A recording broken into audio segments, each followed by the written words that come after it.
said it yourself, bitch. We're the Guardians of the Galaxy.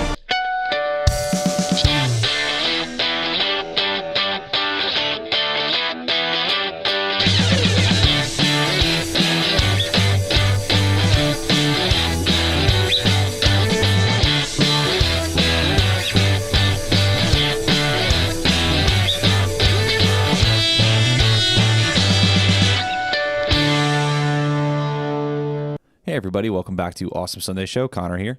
And Pat. As usual. Yeah, what else? No. Yeah, seriously. It's my podcast. My podcast. So a little while ago, we were blessed with a lot of news so far in the month of October. Hashtag blessed. Yeah. And we already went over the Nintendo Switch trailer. We went over Red Dead Redemption 2. And now we're going to jump into some movies. So recently released were the trailers for Fox Studios, Marvel's character, Logan, and Marvel Studios, Guardians of the Galaxy Volume 2. And both trailers, I have to say, were pretty riveting. I agree. I think they were great. Yeah. You know, great little tastes. Yeah, they were pretty damn good, actually. But both for different reasons, I would say. So, Pat, which trailer would you like to talk about first? Let's go with Guardians. Guardians? Yeah, I want to do that because I think Guardians is really, I mean, not after Doctor Strange, is one of, out of any, comic book, non-comic book movie, the movie that I'm looking forward to the most. Yeah. Over the next, 6 months. Okay. Or actually, it's more than 6 months away, but you know what I mean? Right. Yeah. Even though Logan does release first, but I'm so fucking hyped for Guardians. Like, are you more excited for Guardians or Rogue One? Oh, Guardians. Yeah? Yeah. And I'm really psyched for Rogue One. It's just, Rogue One, there's, it's kind of just like a fill-in. Like if Rogue One was never planned, I don't think I'd miss it. But if Guardians never got a sequel, I would be very upset. Right. But that's not to say I'm not excited for Rogue One. But, I had Guardians, and now I need that next. I think I'm a tiny bit more excited for Rogue One. I mean, I know it's a difficult thing to choose between, because it's fucking Star Wars. And plans about the Death Star, and that cast is brilliant. But I love the first Guardians so much, and I just need it. I need Guardians 2 right now. Yeah. I'm like a junkie. I need that fix. Same. We're going to get the fix semi soon from a Marvel movie. Yeah. Yeah, I think Doctor Strange, we're going to be saying that, so expect a review on that soon. That one will be Awesome Sunday Show review will be spoiler heavy. Maybe there will be a couch review. I want to do one that night. Good. Yeah. Good. It's coming back. It's coming back. I actually I just have to download that software and to decide whether I want to use the DSLR or that camera. But I think I'm going to use that camera. Yeah, why not? Yeah, why not? All right, so let's get back into why we're here tonight and why we're recording tonight. Also, too, if anybody's missing out on like why we haven't recorded about The Flash yet, we are going to get back on that soon. I just been behind on it, so it's my bad. But anyway, so let's talk about the Guardians trailer. Pat, what's your favorite thing about the trailer? I think the way it looks, honestly, I think the way it's shot so well. Like the cinematography on it is excellent. Yeah. Guardians did have a very different feel from pretty much every Marvel movie. Not just in terms of the characters, but like the way it was shot was very different. The colors were much different.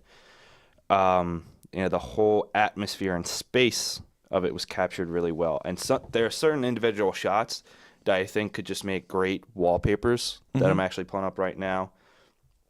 For instance, one of them, when you see Star-Lord, guns in hand, staring out onto this planet like he's in this tunnel, I think looks phenomenal. And then Gamora, when she's standing on this platform, raising a sword, and then Yondu and Rocket crossing that like bridge with all these fucking bodies falling around them. It's just like really interesting. I think it's shot in such a way that it's really going to capture the cosmic entity of it. You know what I mean? It's I kind of hope that. Well, I also, speaking of cinematography and shots and everything, I agree, and I really love the ending shot with Rocket Raccoon and Baby Groot on the shoulder. Groot. That was a really good shot. But one thing that I'm excited about for Guardians is that I hope there's more space travel in this one. Then, not that the first one didn't have it at all. There was an abundance. They're going from planet to planet. You know, starships are flying and everything like that. But like it was like the first Guardians definitely had like more of a Star Wars vibe, whereas like they traveled the planets, but it was like planets that they already knew about. Yeah. I kind of hope that Guardians 2 has more of a Star Trek feel, where they're like, I've never been here before, and not that it's an undiscovered planet. We know for sure that they're going to one planet they haven't been to. Right. So I Ego. Yeah. And then I'm hoping more for like that vibe, like because I want it to be different, but not too different. You know, right? That's just what I'm hoping for. But so far, like that's what this trailer has showed me, though. Yeah. And you definitely see some progression in Drax, and what I really like about this movie so far, for not having seen it, is that it only takes place 2 months right after the first movie. Yeah, it's actually is not going to be taking place after. It's taking place after itself, not the recent string of Marvel movies since then. Yeah.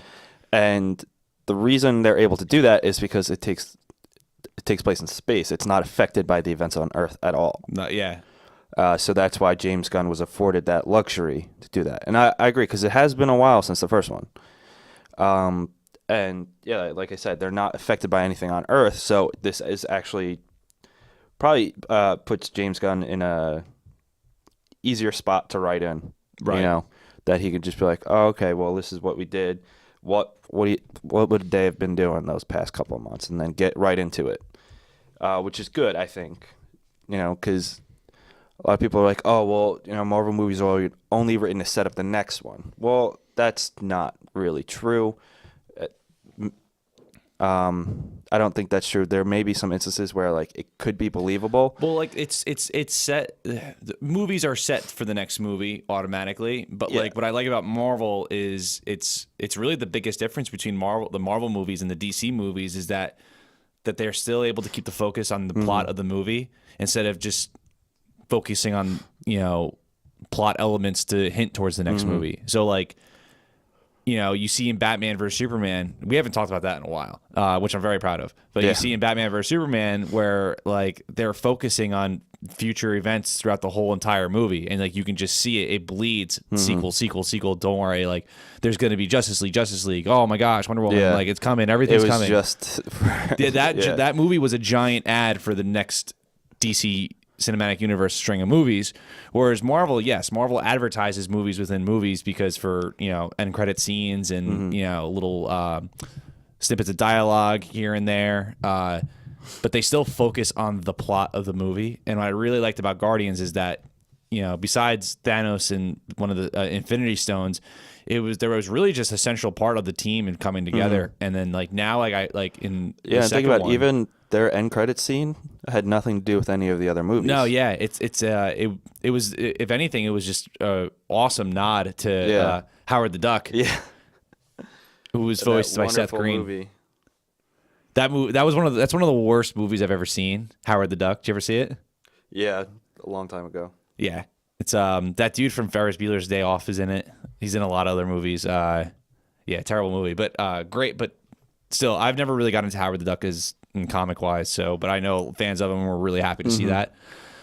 But yeah, they focus on the characters and like what they go through, because the story is pretty standard. So, and I've always said this in the past on Awesome Sunday Show that you got to have plot, characters, and dialogue, and like to drive a movie. And like if you're not gonna focus too much on one of those elements, your other two elements or single element better be really strong. And I think that's what Guardians succeeded with exponentially, was the characters and the dialogue between them and how they grow. And but I'm hoping that like maybe, and that's not a fault, and that's not a negative of the movie at all. That's just, I think that's, if anything, that's great, because you choose to have a lack of focus but bring in better focus on something else. I kind of hope that that the story is a little stronger in this one, just because of there's going to be extra characters, and we're also going to dive deeper into Star-Lord's past. Right. So I think that's just going to be a natural evolution of it. So I don't know what this one could be shaped up to be better than the first one, or just as good, maybe not as good, but stronger in some areas like Avengers was. I don't know. I'm excited, man. This trailer really got me hyped. Yeah, me too. And you could tell, James Gunn, the director and writer, set forth, collecting another great, awesome mix volume 2 for the movie. And he shows that off right in the trailer. I'm sure he's going to have a great, another mix, because the soundtrack was one of the best parts of the last movie, all the music in it, which Suicide Squad tried to replicate and failed. But miserably. This trailer looks just like it's going to be amazing. You're right. Drax does seem like he's less of a he's kind of an idiot in the first one, because he just is too literal. I think he's very naive. He's naive in a way, and he takes everything too literally. Yes. And like he is so single focused on killing Ronin that was it. Like that's all that he was. But you see, that's why he was so literal, though. Yeah. You see, in this, he's able to joke. He's bad at it. He's bad at it, but he's able to do it. Yeah. So it shows something, going forward. And we see that Baby Groot is actually starting to move around, when at the end of the last movie, it's just a little sprout.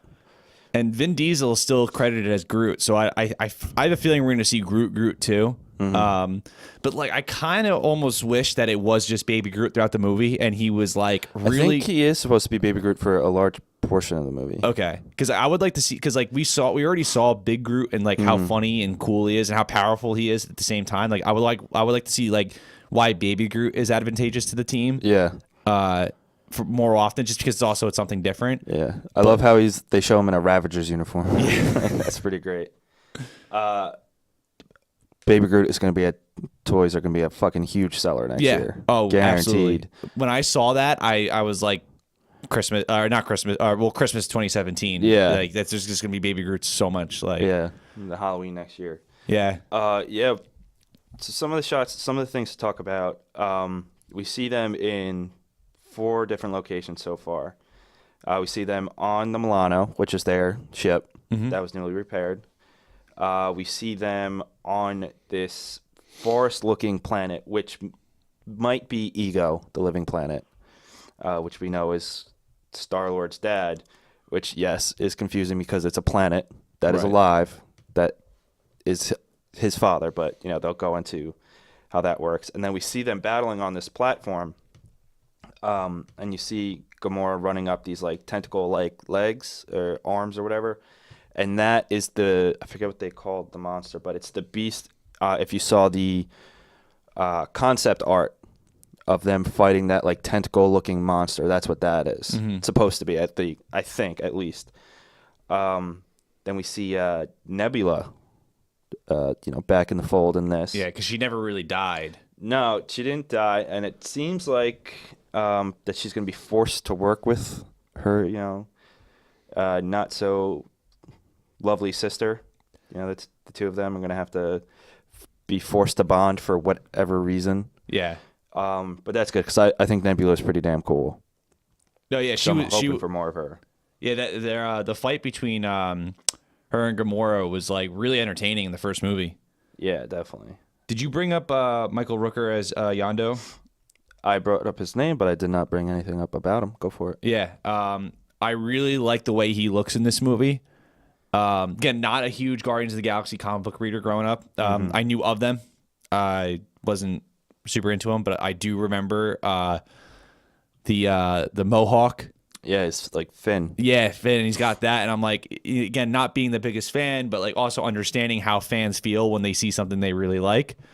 I was like, oh, that's cool. That's really, really cool. So for all you Guardians fans out there, like I'm sure you're like super excited jumping in your chairs when you saw that. That it's he's probably gonna work with the team from what it looks like. He's on the poster. Yeah, he is. I think he's going to be forced into the team because of some infighting with the Ravagers. I think I saw a rumor somewhere that said he's either the team's going to break up or they're going to force him out, and he's going to have to like find Peter and the Guardians to help him out or seek solace away from getting murdered by and eaten by his former team or underlings. Whether or not that's true, but we do see him working. And remember, at the end of the first one, we find out that he was hired by Star-Lord's dad to bring him back. So maybe he's like, brings that up to Pete. He's like, listen, I know where your dad is, know who he is, blah, blah, blah. And something like that. And there's probably going to be like the typical, I don't want you on my team. I don't need your help. Well, I have something that you need. Mm-hmm. So I have to be on your team, which causes conflict, but yet they have to get through that conflict to work together, which is exciting to see, or like to look forward to, because they're two interesting characters. In the movie, in the first one, Pete didn't really hate Yondu or anything. I don't think Yondu hated Pete either. No, they both had they just were indifferent about a lot of things. Yeah, I mean, like they both had respect for each other and had fun with one another, but also at the same time, like what they wanted towards the end of the movie just didn't work out anymore. Right. So I don't think it'll be as big a problem as Nebula having to work with the team. When Yondu does. Yeah. Well, Nebula's also, I think, immensely more dangerous. Oh yeah, she's immensely more dangerous, and she's definitely actually evil. Yondu's just doing it for the money. Yeah. Nebula is actually like pretty evil, and definitely is more dangerous because she's almost exactly like Gamora, and Gamora is a very deadly fighter, very much an assassin. Mm-hmm. And I think that Yondu, well, pretty smart and probably good hand to hand, and obviously with that magic arrow he has, is formidable. But I think that Nebula is definitely more dangerous and more a skilled warrior. But I think they'll have a good working relationship, probably, especially him and Rocket, because they both love big guns. Yeah. So I think that'll work out. One thing, I mean, this was only a teaser. It was like a minute and a half. So we haven't seen Mantis, who is going to join the team. Mm-hmm. We didn't see Kurt Russell. We don't even know if that's definitely Ego that they're landed on. And then we didn't see who is supposed to be one of the villains, Aisha, who is she's pretty much, I think she's like she was created by this ancient alien race to be like the perfect human life form. Mm-hmm. And she initially, much like I think Adam Warlock was the same way, right? Or something like that. Was it Adam Warlock? Regardless. She also goes by Kismet sometimes, so it's a little off. But she was good, and then she became a villain. I think in this she's going to be primarily a villain, either while not up front. I think she's supposed to be hiring the Guardians for a job, and then throughout later on in the film, they find out she's not who they think she is, and like they actually have to, fight her for some reason. Mm-hmm. We know some of it is they're going to be visiting Xandar again, which actually I saw this. It was like the list of top 10 deadliest films or whatever, like most casualties in a film. Mm-hmm. Guardians of the Galaxy actually has the most casualties in one film because of the destruction of Xandar. Really? Yeah. It was, I forget how much, but like by like a large margin compared to the second movie, because of all the Nova Corpsmen, all the civilians on there, and then everybody that Ronan killed and in nowhere and stuff. But really, like that battle on Xandar killed a shit ton of people or beings, and it has the most more casualties than the Force Awakens. Because the Force Awakens blew up like 5 planets at once. It might have been released prior to that. I don't know if I can find it. I'll post it, but. You also don't see many people die on screen during that scene. Right. Just thought it was a little something funny. Well, not funny, but I guess a little fun It's fact. hysterical. Yeah. Yeah, I mean, as of right now, there's still not a whole lot to go into it because there's still some, obviously some secrets and stuff. But, that was a really good teaser, and I've watched it, several times, and it just kept me more and more hyped, and I wish it was May 5th. Yeah, it's a good teaser. We got 7 months away. Yeah. It sucks, but at the same time, the product that like, I can guarantee you the product that we're getting is not going to be disappointing. It's going to be worth the wait. Yeah, definitely. I have faith in James Gunn. Yeah. You know, he did a fantastic job with Guardians 1. He actually exceeded anybody's expectations. Like, nobody expected it to become what it was. A lot of people, like, were laughing at that movie. Yeah, they were laughing at the idea of it. They thought it was going to be Marvel's first bomb. Yeah. And it turned out to be one of their biggest hits. Yeah, it's and like there's still the argument, what's better, Avengers or Guardians of the Galaxy? And like that, it's a hard argument. I personally think Avengers is better, but you're not wrong if you think Guardians. Right. You know, it's just it's really hard to compare them for quality, because the quality of both of them is just excellent. Also different tones as well. But do you have anything else that you want to share, Pat? Or I mean, I feel like we kind of went over almost everything that we could about a minute and a half teaser. Yeah, I mean, there's not a whole lot that we can cover in it. But yeah, that's about all I got for that, really.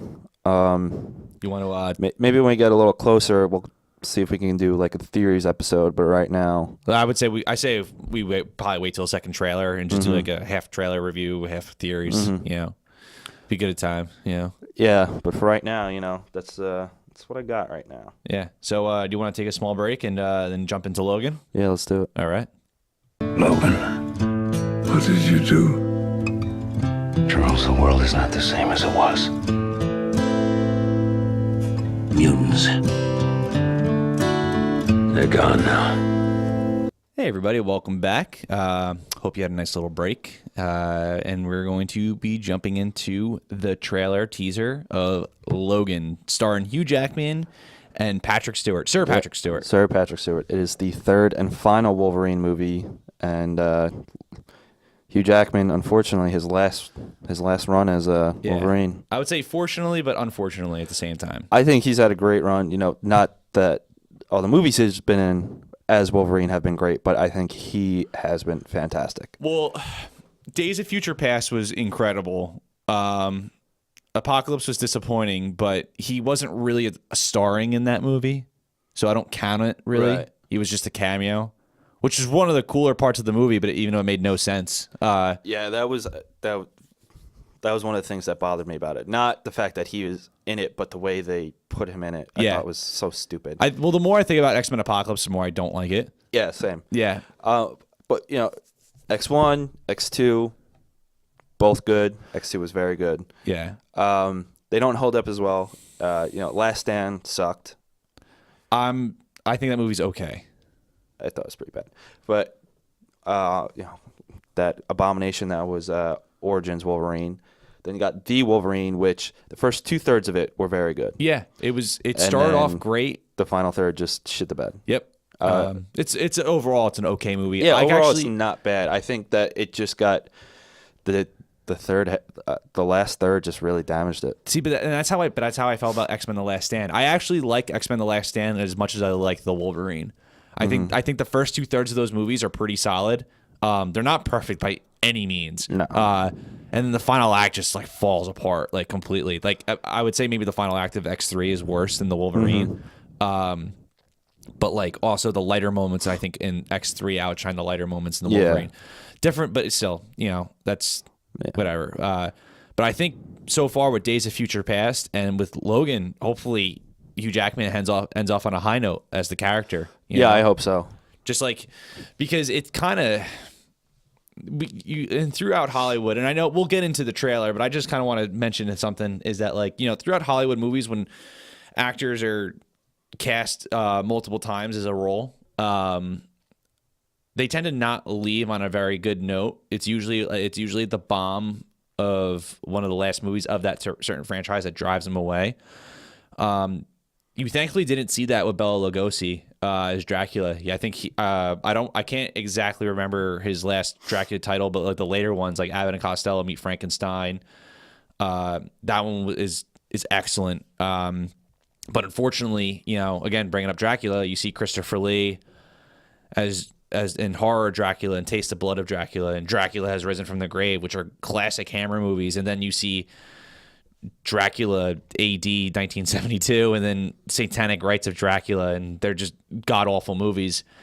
And so but it's just the trend of usually actors that overplay their parts.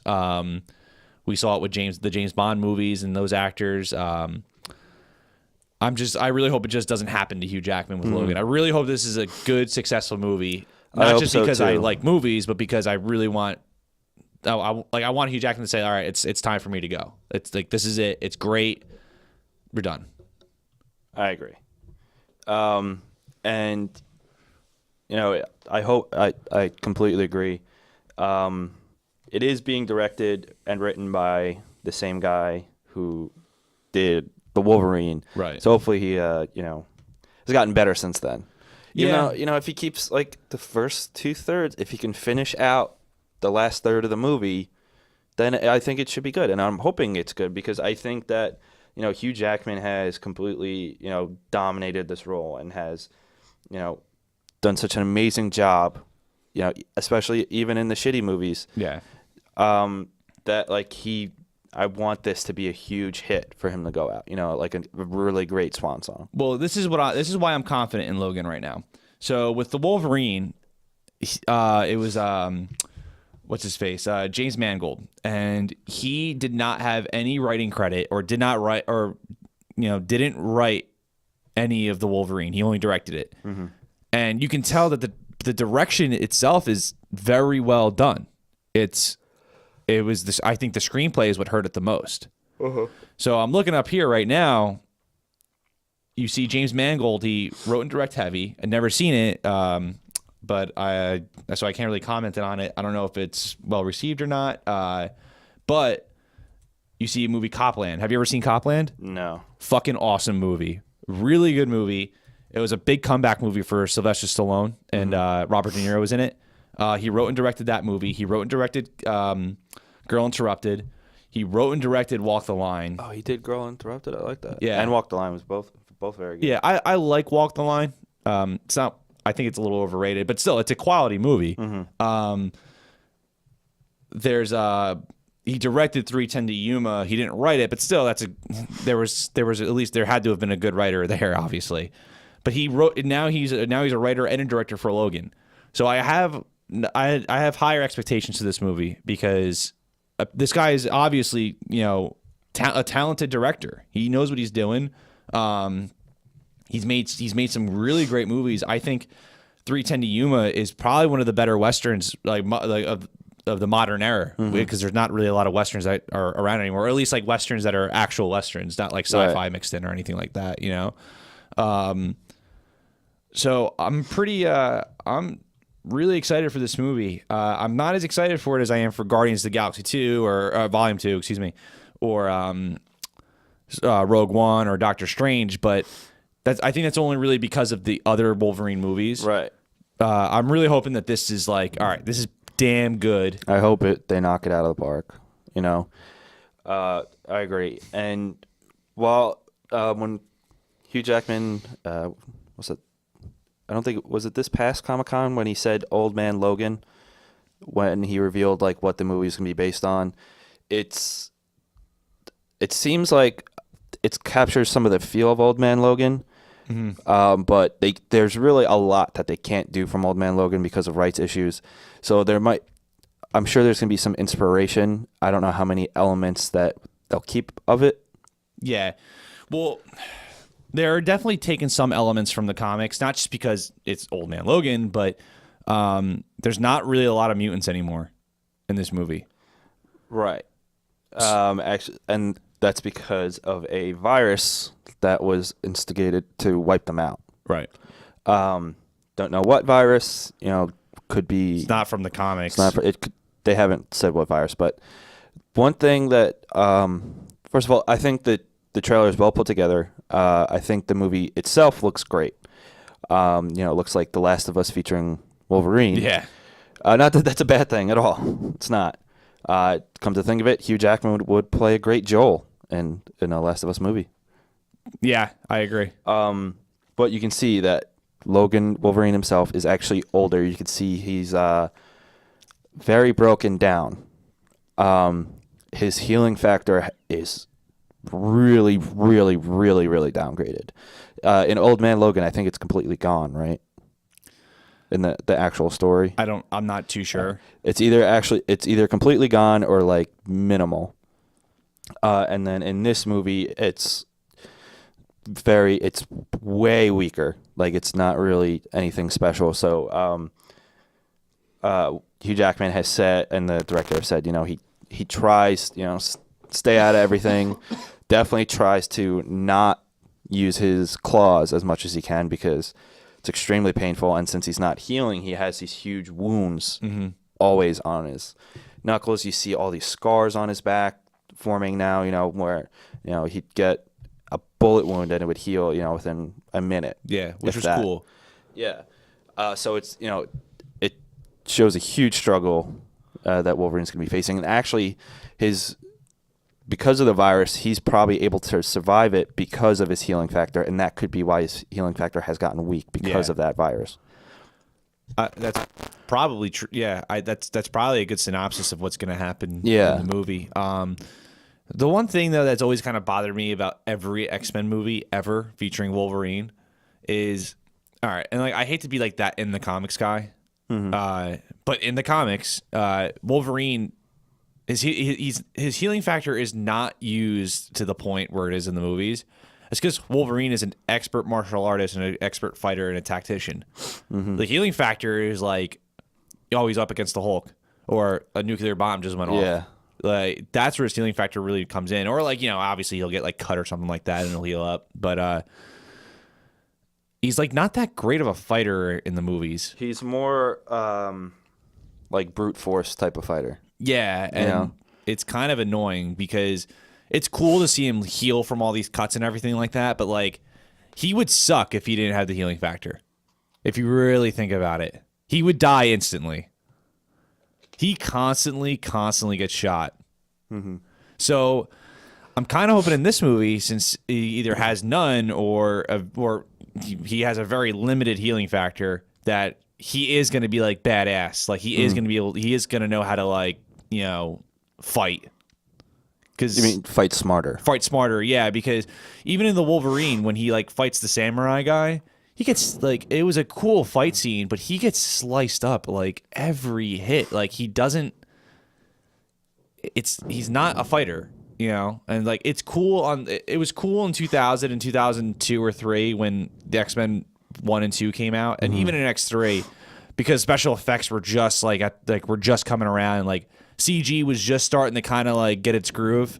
So like it was like almost every movie was looking like how Jurassic Park looked. Not like like 1998 Godzilla or like those like shitty CGI movies, or even Independence Day had like the CG wasn't terrible. So like it was just starting to get its groove. So it was really cool to see on screen, and I think that's why people like really loved the character, because they're like, oh my gosh, it looks like he's really healing. But like I think in hindsight, it almost hurt the Wolverine character cinematically, in my opinion. I don't think it really hurt him, to be honest. I do get what you're saying, and you're right, but I don't think it hurt him because it just showed, it gave more weight to his stubborn personality. That he was always too stubborn and headstrong to actually really, plan out each attack. Like he just went in, claws a-blazing, knowing like, all right, whatever they do to me, like, it'll heal quickly, and I could just fuck up as many people as I can quickly without, taking the time to plan it out. He'd rather just go in and fuck everybody up without, planning, which in the movies have served well because there are people on the team that were doing that for him. Not that he would listen to them anyway. Right. But it just showed, like, it just intensified his stubborn, strong-headed behavior. No, that's a good counter argument. I don't think it hurt him, but I think that he'll probably have to be.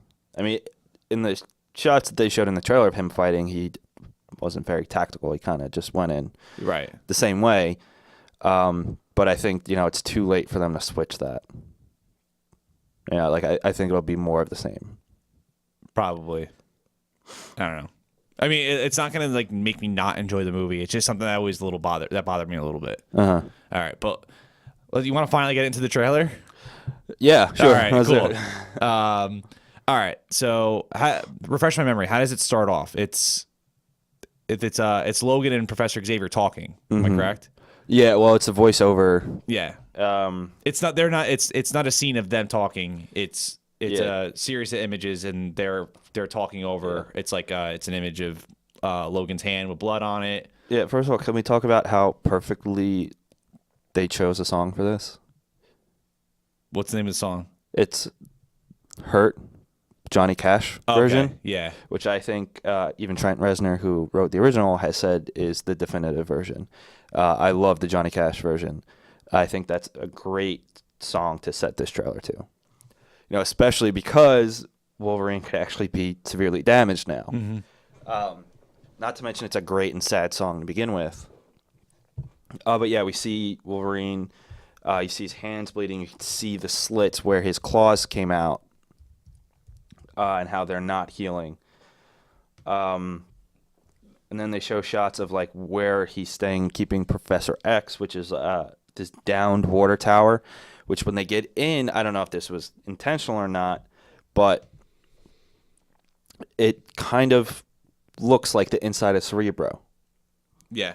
Which may be comforting to Professor X, who we see throughout the trailer is struggling. It seems like he has dementia, maybe, or something. He's very, very weak and like broken down, both physically and like cognitively. Probably from the reaction to the virus. Well, that's what I'm thinking. I think that much how Cable holds the technovirus in place by using his psychic abilities. I mean, the techno-organic virus. Yeah. Professor X is doing that with whatever virus has infected these mutants, and it is making him not just struggle, but making him very, very weak and taking away from like his full cognitive function. Which could be It's a good theory. Yeah. Yeah, so it could be that, but we do see he might have like dementia or something of the sort. So let's see what else we got going on in this trailer. We know that think the director said that this is set in the year after the ending of Days of Future Past,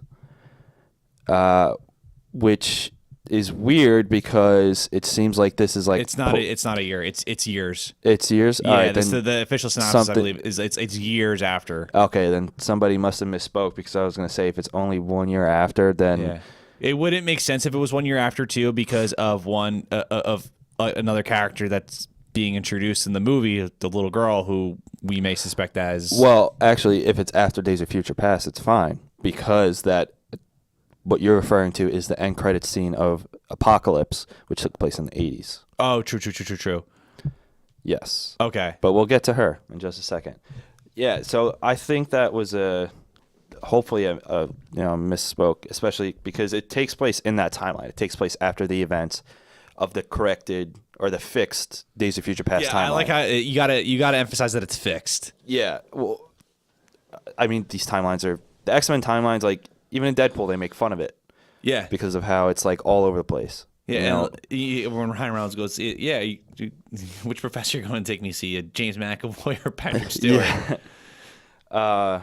It's weird. But yes, the mutants are almost entirely gone. There's probably a few out there. We know obviously Wolverine and Professor X. And then there seems to be a funeral for somebody Wolverine knows, whether it is another mutant or just another person. It could be another X-Men. We don't know. We just see him standing away from the funeral proceedings, chugging a bottle of whiskey, which I would not expect anything less from Wolverine. Drinking that alk. Yeah. Although the other mutants that are involved in this actually are Caliban, who was in Apocalypse, but is being played this time by Stephen Merchant. Okay. The very tall British comedian. That's kind of weird. Yeah, it's weird that they switched it up. I don't know why they did it, but it's not the first time they've done that in the X-Men universe, switching characters. Was it Trask, right? Who was the reason they went back in Days of Future Past? Peter Dinklage's character, Oliver Trask. Right? Yeah. Well, in the original trilogy, he was played by a big black guy. Yeah. So it's like, and that's just like the one instance that jumped to mind. But that's not the first time they've done I mean, it. you can look at Colossus. Yeah. You can also look at Sabretooth too. Mm-hmm. But Yeah, Sabretooth. And so far, the recasting decisions have always been in the favor of the franchise. Yeah. Like, what's his name? Leaf Schreiber Yep. is like playing Sabretooth. Was probably. It sucks that movie was so bad because he really could have been an excellent Sabretooth. I think he was great. Yeah, Like, he was great. It's just that movie was so bad. Yeah. that you just could. There was nothing you You could know, do. I would love for. I mean, there's no confirmation that he actually will, but I would love for him to show up in this movie. You know, I really wish that he had another chance to play that character because of how good he was. Yeah. Like, I would have loved to see him go one more time in it, but it doesn't seem like he's going to be in it. I don't think he. There's really no interest. Like, why? Like, the franchise has not had any interest in Sabretooth since X-Men Origins. It sucks too because Sabretooth is such a big character in the X-Men franchise. I know. Well, that's why they could bring him back. I mean, they're bringing. You know, they could fit it in somehow. But they shit on him in the first movie. Like, well, in shit the on first him. movie, they make him a complete idiot. Yeah, he sucks. And Yeah. and X-Men Origins Wolverine, it's the opposite problem. He's awesome, but the movie sucks. Yeah. So like, I just how Sabretooth always got a bad rap in that franchise. Yeah, but now that they fixed the timeline, you know, maybe he'll be, you know, good in it again. But I don't think he'll show up as much as I would like that. But Caliban is going to be in it. Don't know whether he's going to be on the good or the bad side, but Caliban's power is to locate other mutants, which is what he was doing in Apocalypse. It seems like the movie's going to take place in Texas. I think El Paso, to be exact, or at Cool. least part of it is. The other mutant, well, this is not confirmed, but the girl that they show in the trailer, I'm calling it now, X-23. Yeah, I'm right there with you. It's definitely, I'm thinking Laura Kinney, even though it hasn't been confirmed, but like all signs point to yes. And X-23 is the young female clone of Wolverine, which at the end of Apocalypse, when you see Logan's blood being taken, it's to work to replicate him, and X-23 is the result. Even though it seems like this is going to be 40 years after the events of that movie. Right. And Mr. Sinister is supposed to be in this movie. Don't know how much, or if he is, you know. Mr. Sinister is going to be in this movie? Oh, in Logan? Yeah. I remember hearing that. Okay. Don't know who is playing him, but he will be in the movie. Don't know in what capacity, but I think he's going to be like the big bad. Like, he's going to be in charge of the Reavers. But like, and how Essex Corp is going to be the one that created and released the virus.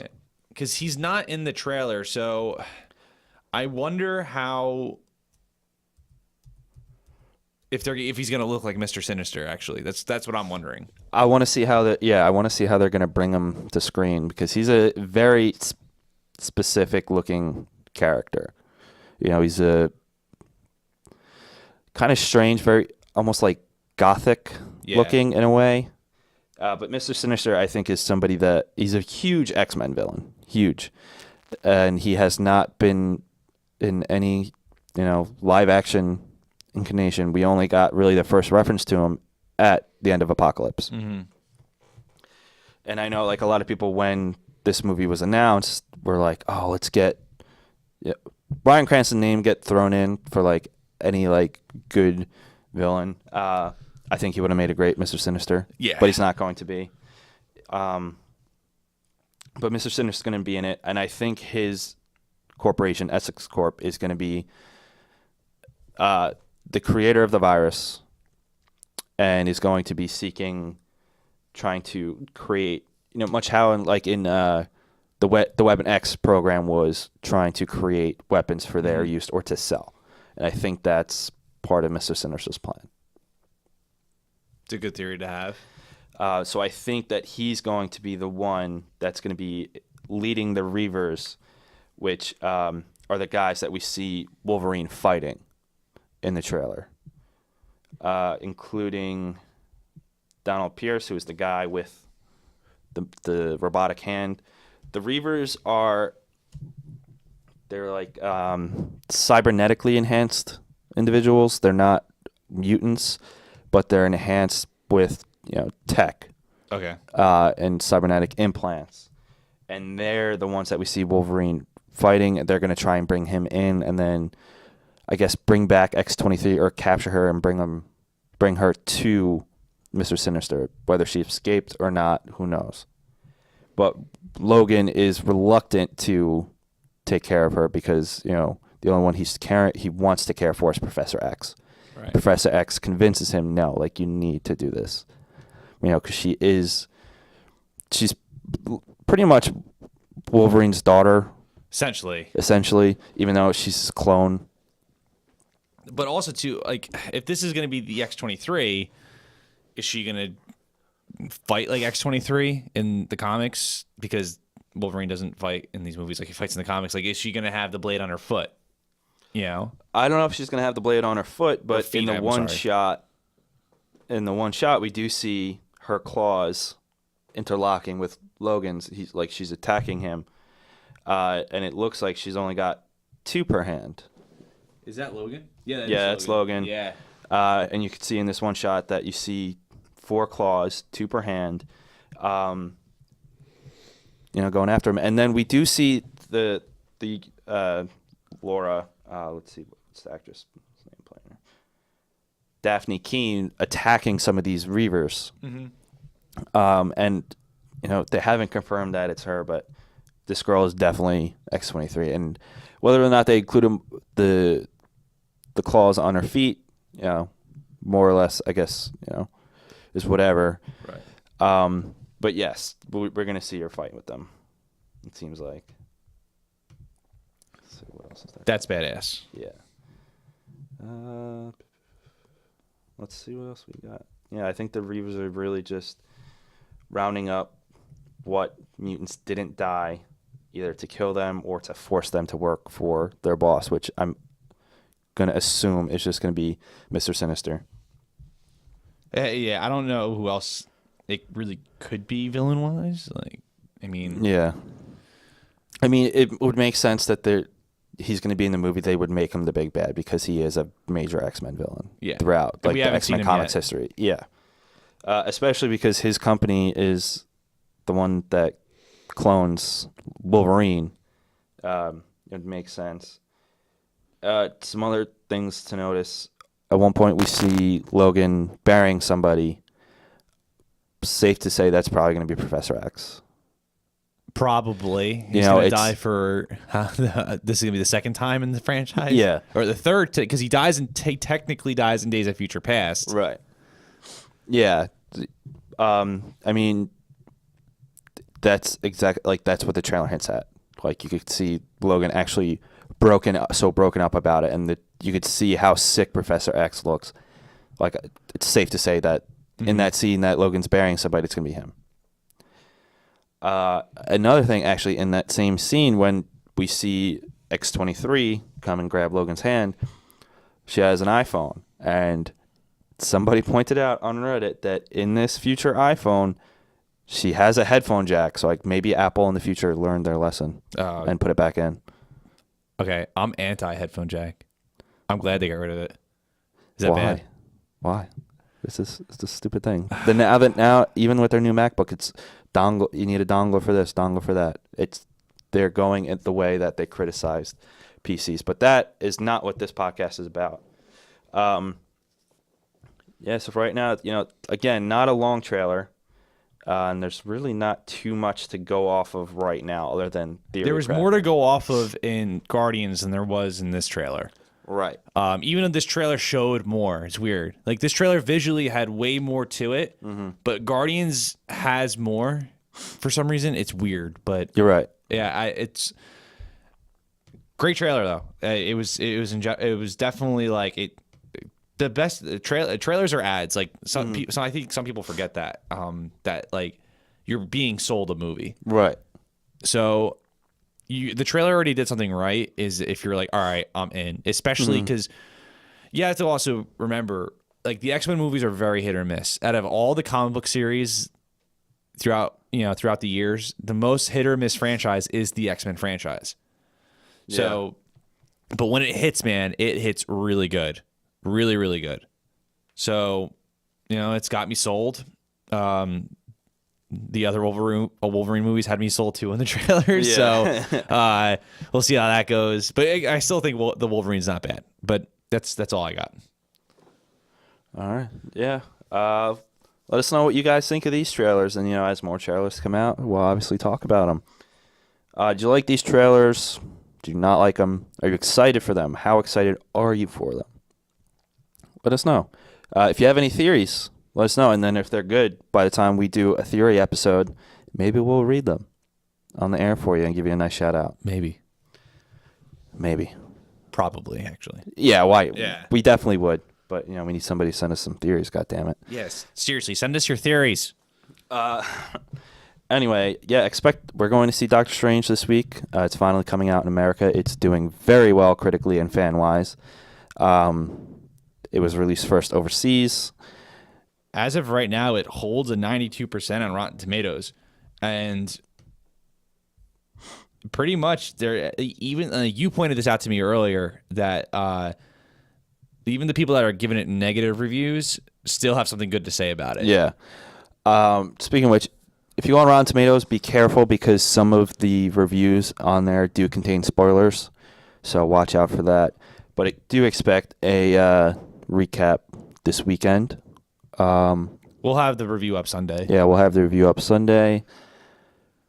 And Couch Review is coming back, and it's going to be posted on Awesome Sunday Show channel. Yeah. Now it is the Couch Review channel is going to be... It's been absorbed. Yeah, it's been absorbed. Now that I actually have a MacBook, it's going to be pretty easy to do these friggin' reviews. Now he's going to have no excuse other than being a lazy piece of shit. Remember how I used to edit it on my phone? Yeah, it was a nightmare. Yeah. It was a nightmare. Yeah, so look forward to more Couch Reviews now.